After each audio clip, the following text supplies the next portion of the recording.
Welcome, everyone. Kevin Carpenter. I'm fortunate that I get to talk with Rainer Grimm today. We're going to talk about his upcoming talk that he's having at CppOnSea. And even more importantly, he's teaching a class there, Concurrency and Modern C++. I was fortunate enough to be able to take that back in 2018. And so, Rainer, go ahead and introduce yourself a bit, and then I want to find out how the class has changed. Okay, let's. I don't know how I should introduce myself. This will take too long. But anyway, let me just talk about my class, my workshop I will provide. Okay. It's about concurrency. Essentially, it has three parts. I start with 11, meaning multi-threading, so the classical stuff. I do it pretty concise. Then I jump directly to 17 to the parallel STL, which is extremely nice, and you should know how to use it. And then the third part will be about 20. We got a lot of interesting additions to concurrency or to multi-threading in C++ 20. And this is essentially the plan for the day. But I will maybe change it based on your expectations and what you want to learn, because there's way more to explain. So I got a question. When I took your class in 2018, we were just at the 17 standard. I remember we were going over some of like the parallel execution strategies and stuff because they were working and being put into the standard. Are they useful now? Like I remember back then GCC hadn't implemented them. I think only Microsoft had.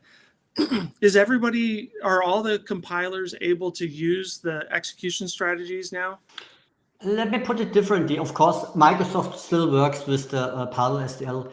GCC uses under the TBB, the threading building blocks. Therefore, you can now use them, and they're really, really nice and really easy to use.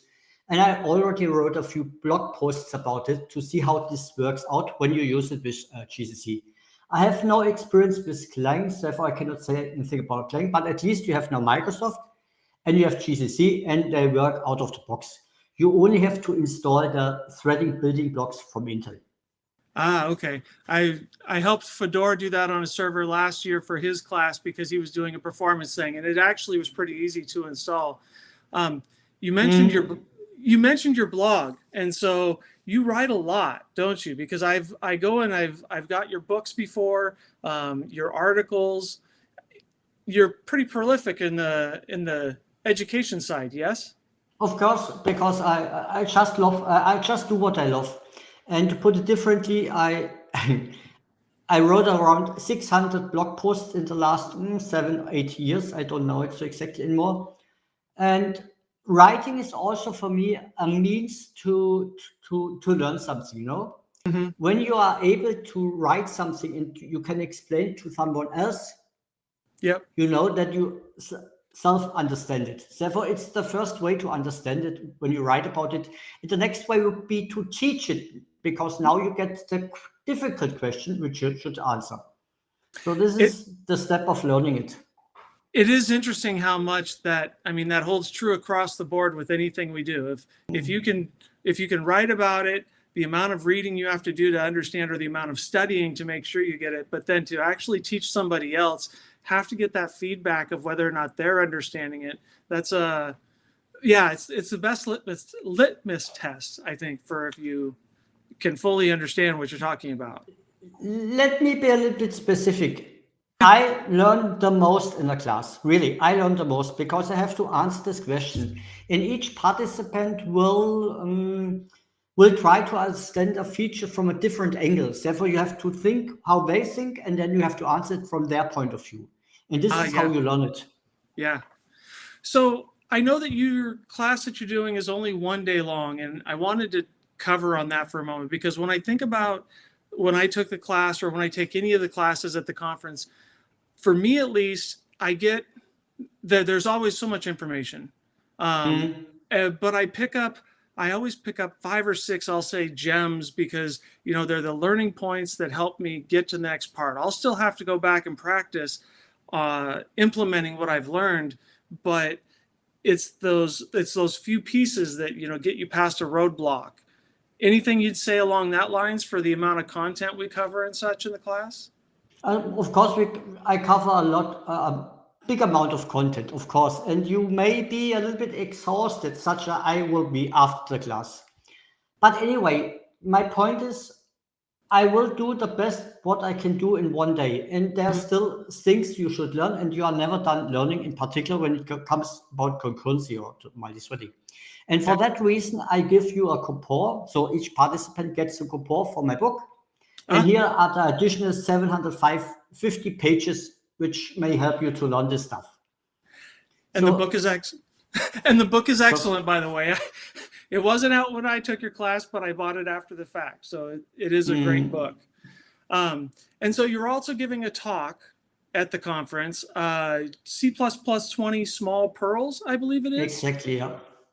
And we have in sorry, continue, sorry. No, go ahead. Okay, we have in C++ 4 extremely big pearls, the big four: coroutines, ranges, concepts, and modules. And this is what I don't talk about. I want to talk about a little bit smaller features, and we have a lot of them which are extremely interesting, such as the spaceship operator, called the three-way comparison operator, improvement regarding const, this meaning const eval, regarding templates, regarding lambdas, a few new libraries, studspan, of course, chrono extension, formatting, there's a lot of additional stuff. And then we have these additions regarding concurrency, in which I talk about in my workshop, but also the talk, meaning you can wait on atomics. We have semaphores, we have ledgers, we have barriers, we have an atomic smart pointer, atomic weak putter, and so on and so on. I stop here because it may be too much for you, but essentially there's a lot of additional stuff we have in C++20 beside the big four. Yeah. That's funny that you point that out. That I like the title on that, because as I've seen in the past year, the amount of talks on coroutines, which I understand why we're having them, but there's been lots of focus on the big four, as you said. And so I'm excited to see your talk on the other items.